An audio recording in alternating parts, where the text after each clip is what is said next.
ഗാസയിൽ ഇസ്രായേൽ ഒഴിപ്പിക്കൽ നീക്കവുമായി മുന്നോട്ട് പോകുന്നു. അതിനിടെ ഗാസയിൽ നിന്ന് ഇസ്രായേലിലേക്ക് റോക്കറ്റ് ആക്രമണം ഉണ്ടായതായി റിപ്പോർട്ട്. ഗാസയിൽ നിന്ന് 2 റോക്കറ്റുകൾ എത്തിയതായി ഇസ്രായേൽ പ്രതിരോധ സേന പറഞ്ഞു. ഇതിൽ ഒരെണ്ണം തകർത്തെന്നും മറ്റൊന്ന് ആൾതാമസമില്ലാത്തിടത്താണ് പതിച്ചതെന്നും IDF അറിയിച്ചു.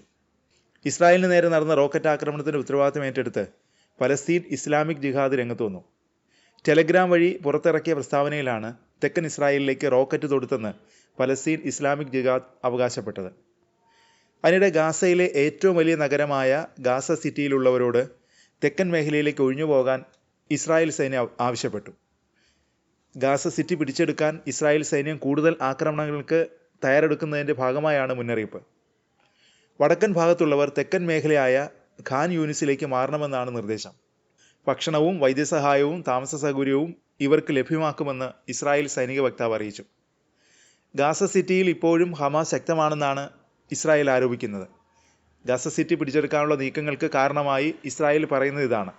ഹമാസിൻ്റെ സാന്നിധ്യം ആരോപിച്ച് ഗാസയിലെ ഏറ്റവും ഉയരം കൂടിയ കെട്ടിടം ഇസ്രായേൽ തകർത്തിരുന്നു. ഹമാസ് ഈ കെട്ടിടം രഹസ്യാന്വേഷണത്തിനായി ഉപയോഗിച്ചുവെന്നും സ്ഫോടക വസ്തുക്കൾ സമീപത്ത് സ്ഥാപിച്ചിരുന്നുവെന്നും ഇസ്രായേൽ സൈന്യം പറഞ്ഞു. എന്നാൽ ഇസ്രായേലിൻ്റെ ആരോപണം ഹമാസ് തള്ളിക്കളഞ്ഞിരുന്നു. ഗാസ സിറ്റി പിടിക്കാൻ ഇസ്രായേൽ സൈനിക നീക്കം ശക്തമാക്കിയതോടെ ആയിരക്കണക്കിന് പലസ്തീൻ കുടുംബങ്ങൾ നഗരം വിട്ടു. ഗാസ സിറ്റിയിലെ റോഡുകളും കെട്ടിടങ്ങളും ഇടിച്ചു നിരത്തി ഇസ്രായേൽ ടാങ്കുകൾ കൂടുതൽ മേഖലയിലേക്ക് ആക്രമണം വ്യാപിപ്പിച്ചു.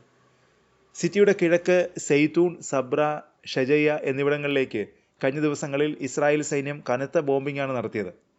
നിലവിൽ ഗാസയുടെ 80% പ്രദേശവും ഇസ്രായേൽ സൈന്യത്തിൻ്റെ നിയന്ത്രണത്തിലാണ്. ഗാസയിൽ ശക്തമായ ആക്രമണവുമായി മുന്നോട്ട് പോകുന്നതിനിടെ ഇസ്രായേലിൽ നെതന്യാഹുവിനെതിരെ പ്രതിഷേധം കനത്തു. കഴിഞ്ഞ ദിവസം നെതന്യാഹുവിൻ്റെ വസതിക്ക് സമീപം ആയിരക്കണക്കിന് ജനങ്ങൾ പ്രതിഷേധവുമായി അണിനിരന്നു. യുദ്ധം അവസാനിപ്പിക്കാനും എല്ലാ ബന്ദികളെയും മോചിപ്പിക്കാനും ആഹ്വാനം ചെയ്തുകൊണ്ടായിരുന്നു ആയിരക്കണക്കിന് ആളുകൾ പങ്കെടുത്ത പ്രതിഷേധ റാലി ജെറുസലേമിലേക്ക് നീങ്ങിയത്.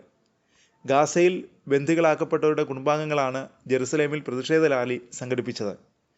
അധികാരത്തിൽ തുടരാൻ ബെഞ്ചമിൻ നെതന്യാഹു തങ്ങളുടെ പ്രിയപ്പെട്ടവരെ ബലിയർപ്പിക്കുകയാണെന്ന് പ്രതിഷേധക്കാർ ആരോപിച്ചു. ഗാസ സിറ്റി പിടിച്ചെടുക്കുന്നതിനായി ഇസ്രായേൽ സൈന്യം ആക്രമണം ശക്തമാക്കിയ പശ്ചാത്തലത്തിലായിരുന്നു ബന്ദികളുടെ കുടുംബാംഗങ്ങൾ പ്രതിഷേധവുമായി രംഗത്ത് വന്നത്.